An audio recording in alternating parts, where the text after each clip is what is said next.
Shalom TYC, senang bertemu kembali dalam online service kita malam hari ini. Saya mengajak kita semua untuk mempersiapkan hati dan pikiran kita untuk menerima pujian penyembahan serta firman Tuhan yang dibagikan. Selamat beribadah.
Salam teman-teman semuanya, senang bertemu dengan teman-teman. Walaupun kita tidak bisa bertemu secara tatap muka, kita bertemu secara online saja.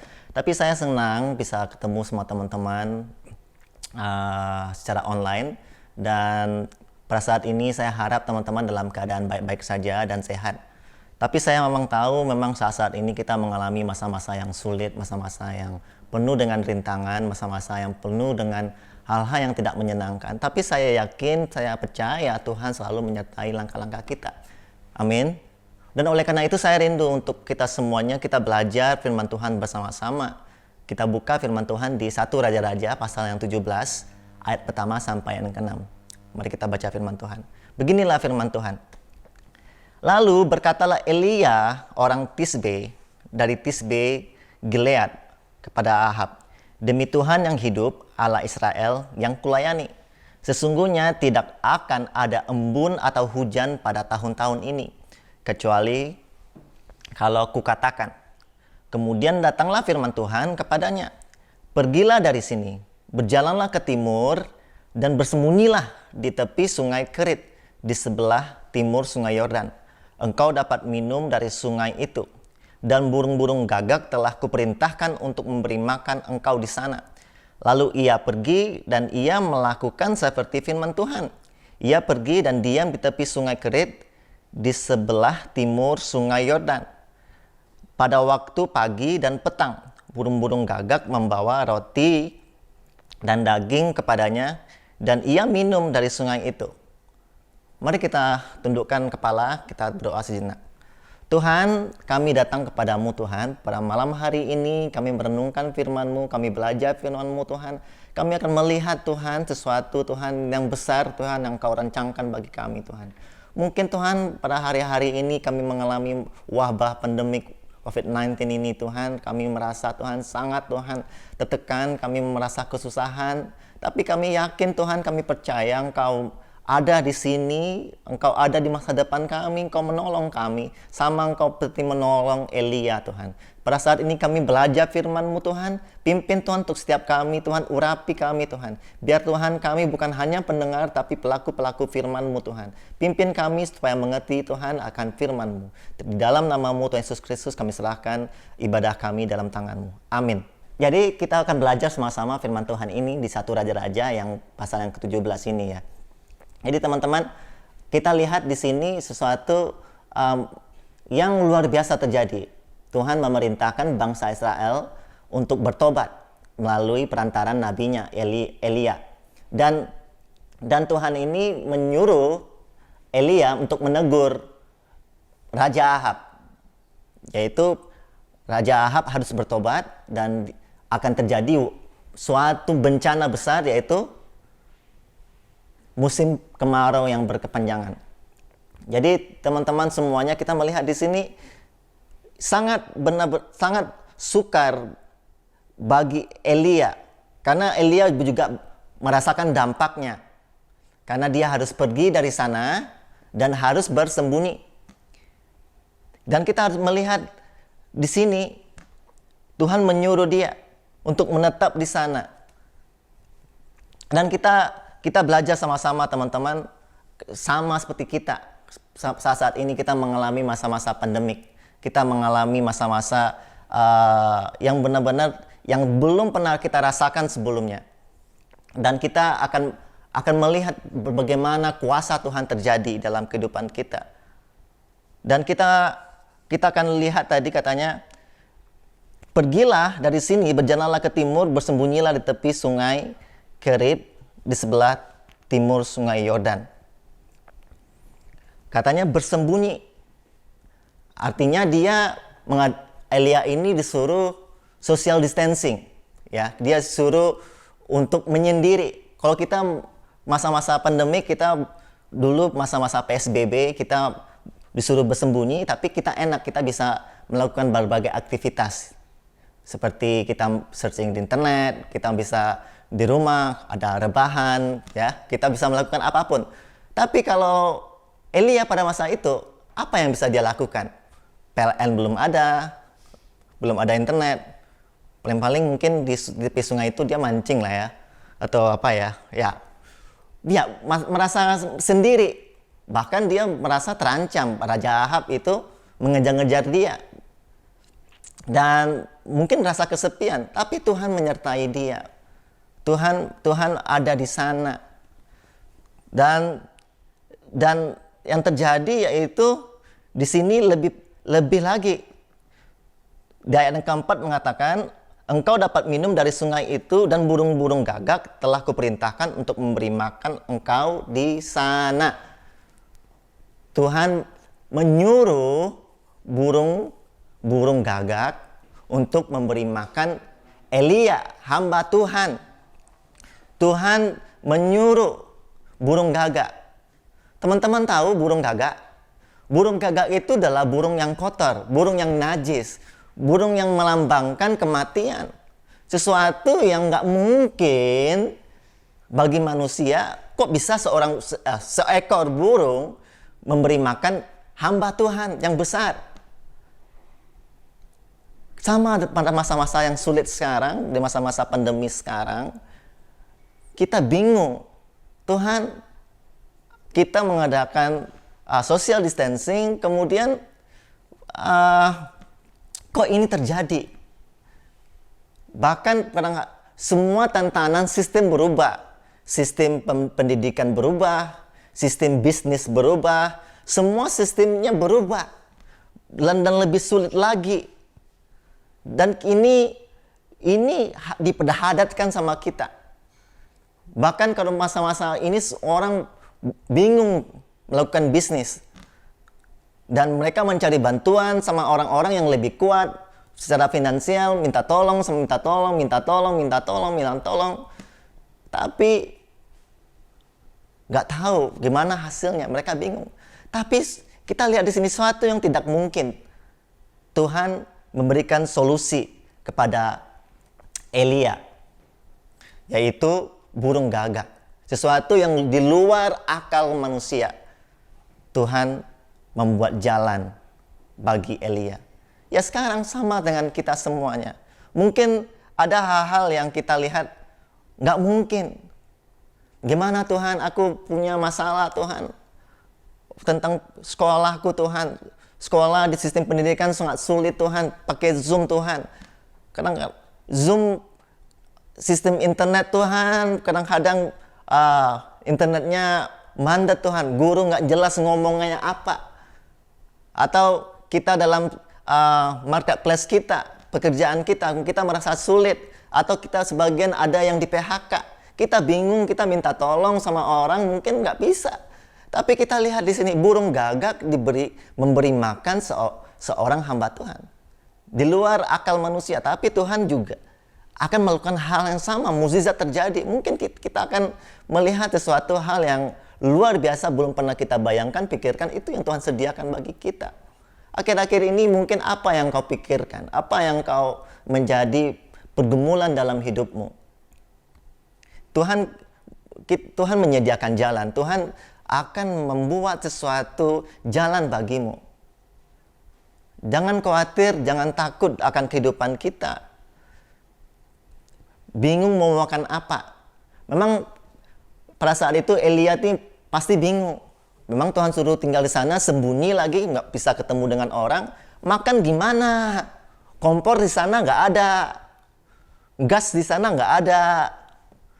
Mungkin pada saat itu orang pakai kayu api lah ya. Cari kayu gimana, kapak gimana, tapi Tuhan memakai jalannya di sana. Memang kebutuhan pangan, papan, dan pangan itu sangat penting sekali. Itu yang utama, primerinya. Kita butuh makan. Kalau kita nggak makan, kita akan mati. Saya pernah dulu ya, pada saat dulu tahun baru teman-teman. Jadi saya punya kebiasaan dan keluarga waktu kecil, sekitar umur 7 tahun, saya biasanya pergi ke rumah sanak famili, teman-teman, dan saya diajak oleh 2 orang tua saya untuk pergi ke rumah famili. Kadang-kadang mereka kasihkan uang, harta benda mereka kepada saya. Dan terakhir saya ke rumah nenek saya, dan nenek saya nggak berikan saya uang, dia berikan saya ayam, seekor ayam. Ayam itu ayam Bangkok, teman-teman, masih muda, sangat cantik sekali. Warnanya ada hitam, merah, dan kuning. Dan saya lihat, wow, cantik sekali. Ada matanya 2, muncungnya 1, tapi telinga nggak ada. Kemudian ayam itu saya lihat, saya senang dengan ayam itu. Ayam itu diikat, saya bawa pulang. Saya menuju rumah saya, menuju dengan saya dengan senyuman. Saya pakai baju kotak-kotak, celana hitam, sandal jepit warna biru. Jadi saya pulang di sana, saya beri makan ayam itu, dan saya menganggap dia sebagai hewan peliharaan saya, tempat saya bermain sama-sama dengan ayam itu. Setiap pagi saya beri makan, kemudian dia membangunkan saya nggak perlu jam weker. Dia sebagai alarm saya pagi-pagi membangunkan saya, kukuruyuk gitu kan. Jadi teman-teman semua, saya lama-lama saya senang dengan ayam itu sebagai teman saya. Dan suatu hari saya tidur siang, dan di rumah pada saat itu nggak ada makanan. Jadi ibu saya bingung mencari bahan makanan di mana. Dia pergi ke pasar, nggak ada makanan, nggak ada apa-apa. Jadi dia punya ide. Dia melihat ayam saya tadi, ayam kesayangan saya tadi, dan dia ambil pisau. Dia mengejar ayam saya itu, dan dia memutilasi ayam saya, dan dia mengulitinya dan menggorengnya, dan itu dia menghidangkan makanan untuk semua keluarga saya. Dan sore harinya saya dibangunkan, "Nak, bangun nak," katanya. Saya bangun. Saya bilang, "Ayo makan." Saya lihat, aduh enak sekali. Pada sore itu saya makan karena sudah capek-capek kan, baru bangun tidur kan. Saya makan. Saya lama-lama sadar, ayam gua kemana? Biasanya kalau gua lagi makan dia datang. Gua akan kasih makannya. Saya tanya sama mama, "Mak, ayam mana, Mak?" "Roni, ayam itu ada di tanganmu." Saya memandang daging ayam itu. Tangan saya bergetar, teman-teman. Dan air mata saya mulai meleleh. Tapi saya tetap makan ayam itu. Tapi memang saat-saat itu masa-masa kepedihan. Orang yang lagi lapar, lagi-lagi masa kebingungan, pangan itu sangat penting sekali. Orang akan melakukan hal-hal yang akan gila mungkin. Tapi itu yang akan dilakukan. Tapi kita kadang-kadang bingung. Kita bingung mencarinya di mana. Sama seperti Elia. Untung Elia nggak seperti mama saya. Ambil panah burung gagak. Enggak. Dia sadar burung gagak itu dipakai oleh Tuhan untuk memberi makan dia. Bukan dia nggak boleh memakan burung gagak itu. Tapi teman-teman, kita belajar. Kita melihat penyediaan Tuhan di masa-masa sulit. Tuhan menyediakan apapun yang kita butuhkan, ya. Dan ini kita lihat, iman kita harus kita tumbuhkan. Karena di sini kita akan melihat iman Elia ini dilatih dari hal yang kecil. Dia suruh pergi dan bersembunyi, nanti akan pergi lagi ke sebuah rumah seorang janda, minta roti yang kecil untuk memberi makan dia, minum di sana, dan akhirnya imannya naik lagi, dan dia akan melawan 450 nabi-nabi Baal. Jadi dari mulai hal yang kecil, dia akan mengalahkan hal yang besar. Masalah terus ada, terus ada, tapi jawaban Tuhan, penyataan Tuhan juga ada. Masalah ada, Tuhan kasih jawaban. Terus tensinya naik. Sama dengan kehidupan kita. Kita pasti, saya dan teman-teman semuanya ada masalah.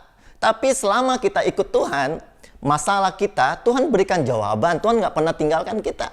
Tuhan kasih jawaban masalah lagi, Tuhan mengizinkan masalah lagi, tapi Tuhan juga memberikan jawaban, jalan keluar bagi kita.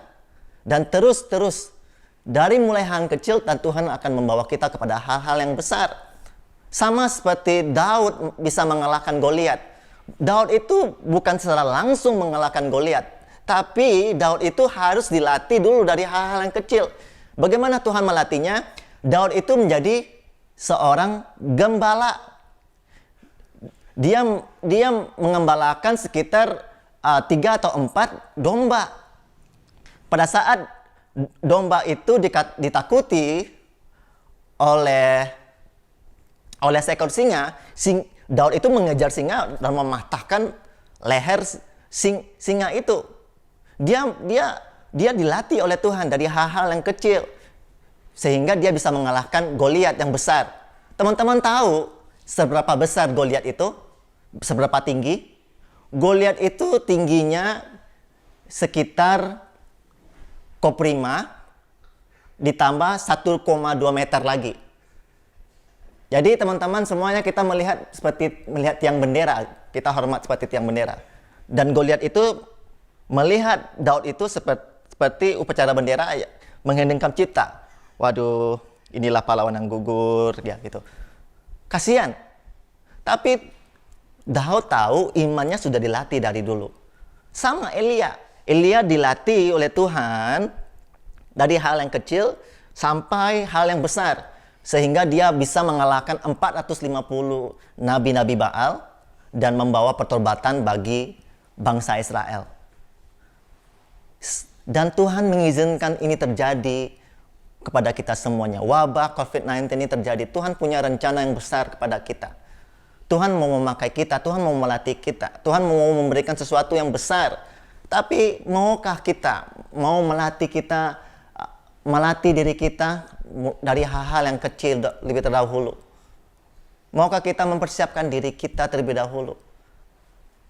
Kita ada di tengah-tengah dunia ini, Tuhan izinkan masalah terjadi. Tuhan izinkan. Tapi Tuhan ada di sana. Masalah terus berganti. Masalah terus ada. Masalah terus ada, nggak akan pernah berhenti karena kita hidup di dunia yang rusak. Kita semuanya berdosa. Koordinator TYC berdosa, saya berdosa, kameraman juga berdosa, semuanya berdosa. Semuanya berdosa, teman-teman. Semua kita jatuh dalam dosa. Dan hubungan kita dengan Tuhan rusak, hubungan sesama dengan sesama kita rusak, hubungan kita dengan lingkungan ini juga rusak. Kita hidup di dunia yang rusak. Dan Tuhan mau melatih kita. Tuhan mau memulihkan hubungan kita. Dan Tuhan mau memakai kita menjangkau orang-orang di sekitar kita. Supaya mereka datang sama Tuhan, mengenal Tuhan. Hanya Tuhan Yesus yang bisa memulihkan kehidupan kita. Hanya Tuhan Yesus yang bisa memulihkan kita. Hanya Tuhan Yesus yang bisa membawa kita kepada jalan itu. Makanya kita harus kembali kepada firman Tuhan. Kita belajar dari firman Tuhan. Amin. Mari serahkan kehidupan kita kepada Tuhan. Oke, kita tundukkan kepala, kita berdoa. Terima kasih Tuhan Yesus untuk malam hari ini atas firman yang Kau ajarkan kepada kami, Tuhan. Kami tahu Tuhan masa-masa yang sulit ini, masa-masa yang hal-hal yang tidak menyenangkan ini. Yang mungkin Tuhan, kami Tuhan tidak tahu sampai kapan Tuhan akan terjadi Tuhan. Kami seperti ini Tuhan.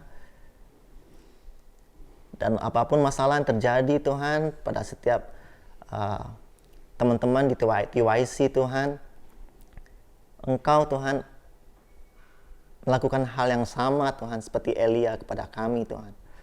Engkau memberikan jalan keluar Tuhan kepada kami Tuhan. Pimpin Tuhan untuk Tuhan teman-teman TYC Tuhan pada saat masa-masa COVID-19 ini Tuhan, wabah ini Tuhan, mereka merasakan dampaknya Tuhan. Mereka Tuhan mengalami tekanan-tekanan Tuhan. Mereka mengalami masalah-masalah Tuhan. Mereka mengalami Tuhan hal-hal yang tidak menyenangkan Tuhan. Tapi Engkau menghiburkan, Engkau menguatkan mereka Tuhan. Engkau berbicara kepada mereka, Engkau membawa mereka Tuhan dari iman kepada iman berikutnya Tuhan. Supaya kami tahu bahwa Engkau adalah Allah yang besar. Engkau menyediakan sebuah rencana yang belum pernah kami pikirkan, bayangkan, itu yang Kau sediakan bagi kami Tuhan. Terima kasih Tuhan Yesus untuk penyertaan-Mu. Terima kasih Tuhan Yesus untuk Tuhan Kau telah tebus kami dari lumpur dosa dan Kau membawa kepada kami kepada terang-Mu yang ajaib Tuhan. Pakai kami Tuhan, bukan hanya sebagai Tuhan, sebagai peminta-minta berkat Tuhan, tapi kami mau menjadi berkat itu sendiri Tuhan bagi orang-orang sekitar kami, membawa mereka Tuhan kepada terang itu Tuhan, yaitu kepada Engkau Yesus. Berkati Tuhan teman-teman di TYC malam hari ini yang mendengar firman-Mu, pakai mereka. Di dalam nama-Mu Tuhan Yesus Kristus kami sudah berdoa. Amin. Saya percaya kita semua diberkati oleh firman Tuhan yang dibagikan pada malam hari ini. Saya juga menyambut teman-teman yang baru pertama kali mengikuti online service kita. Saya berharap teman-teman bisa mengikuti kembali di ibadah berikutnya. Sebelum kita mengakhiri ibadah kita, saya ingin membagikan beberapa pengumuman. Yang pertama, Sabtu depan tanggal 15 Agustus 2020, online service TYC akan tetap diadakan secara online di channel YouTube FGF College Padang. Nah, kita akan dilayani oleh Ko Victor Effendi jam 7 malam. Yang kedua, iCare akan tetap diadakan secara online. Nah, bagi teman-teman yang belum memiliki iCare, silakan hubungi iCare leader kita. Yang ketiga, besok ibadah Super Sunday akan tetap diadakan secara online di channel YouTube FGF Padang. Pastikan teman-teman mengikuti ibadah ya. Bagi teman-teman yang ingin memberikan persembahan, silakan menghubungi nomor di bawah ini. Nah, sekian informasi yang dapat saya bagikan. Sampai jumpa minggu depan. God bless you.